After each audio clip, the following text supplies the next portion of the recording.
วันที่12 กันยายน 2018 อยู่ที่แผนกเกษตรกรรมและป่าไม้แขวงได้เปิดกองประชุมแลกเปลี่ยนบทเรียนปลูกแนวพันธุ์สาลีระหว่างแผนกเกษตรกรรมและป่าไม้แขวงหลวงน้ำทา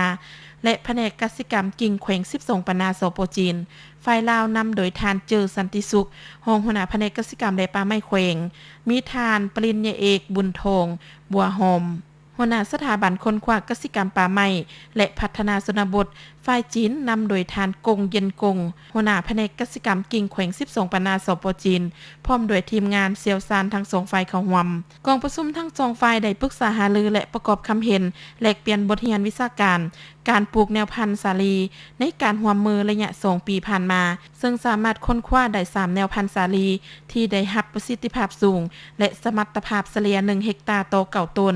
สืบต่อการร่วมมือพัวพันธุ์การขยายการปลูกสาลีให้หลายขึ้นเพื่อยัดแยงเอาทุนช่วยเหลือจากโซโปจีนให้หลายขึ้นกว่าเก่าสืบต่อฝึกอบรมด้านการปลูกการวิจัยแนวพันธุ์สาลีและการนำใช้เครื่องที่ทันสมัยเข้าในการผลิตสืบต่อขยายแนวพันธุ์สาลีการร่วมมือเพื่อลงสุกยุส่งเสริมให้ประชาชนปลูกแนวพันธุ์สาลีที่สามารถปรับตัวเข้ากับสภาพพื้นที่นอกนั้นได้แลกเปลี่ยนให้มีการพัวพันร่วมมือให้กว้างขวางโดยเฉพาะประเภทพืชพันธุ์ต่างๆสืบต่อแลกเปลี่ยนบทเรียนด้านวิชาการเป็นต้นแม่นการฝึกอบรมการวิจัยเพื่อเฮ็ดให้การพัวพันธุ์เพาะปลูกแนวพันธุ์สาลีให้ได้รับมากผลดีขึ้นกว่าเก่า